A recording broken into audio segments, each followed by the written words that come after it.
حضرت نوح علیہ السلام کی مختصر سی زندگی۔ حضرت نوح علیہ السلام اللہ تعالیٰ کی طرف سے بھیجے گئے انبیاء میں سے تھے اور پوری سورہ نوح ان کے لیے وقف کی گئی ہے۔ اللہ تعالیٰ نے قرآن مجید میں حضرت نوح علیہ السلام کی تعریف کی ہے۔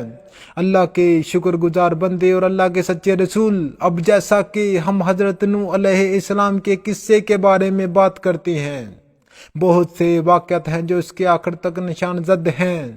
جیسے جیسے سال گزرتے گئے زمین پر لوگ بت پرستی کی مشق کر رہے تھے۔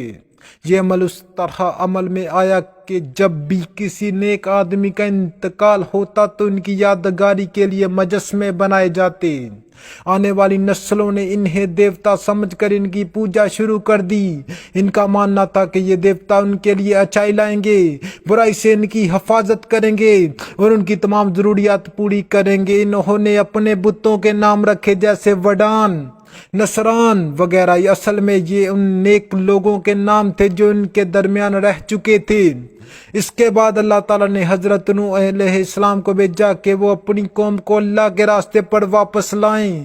وہ ایک بہترین مقرر اور بہت صبر کرنے والے انسان تھے۔ وہ اپنی قوم کو زندگی کے اسرار اور کائنات کے عجائبات بتاتے تھے۔ حضرت نوح علیہ السلام نے بار بار اپنی قوم سے کہا کہ اللہ کے سوا کسی کی عبادت نہ کریں۔ اس نے ان پر واضح کیا کہ کس طرح شیطان نے انہیں اتنا عرصہ دھوکہ دیا اور اب وقت آ گیا ہے کہ اس فریب کو روکا جائے۔ یہ ان کی زندگی کے 900 سال سے زیادہ عرصے تک جاری رہا، تبلیغ کرتے ہوئے کہ اگر وہ نافرمانی کریں گے تو جہنم کی آگ کا عذاب ہوگا۔ تاہم صرف کمزور اور غریب لوگ بشمول مزدور اس پر یقین کرتے تھے، لیکن امیروں نے یقین نہیں کیا۔ امیروں نے ٹھنڈی بے اعتمادی سے بڑے غریبوں کے ساتھ سودا کیا اور حضرت نوح علیہ السلام سے کہا وہ اپنے مقصد سے باز آ جائیں۔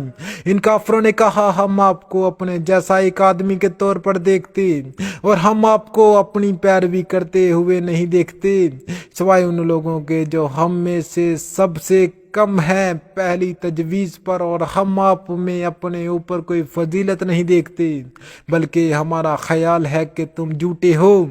تاہم حضرت نوح علیہ السلام نے ہار ماننے سے انکار کیا اور منقطع وجوہات پیش کی۔ منکرین نے مزید بحث کی اور کہا اے نوح، تم نے ہم سے جھگڑا کیا اور ہم سے جھگڑے کو بہت طول دے دیا۔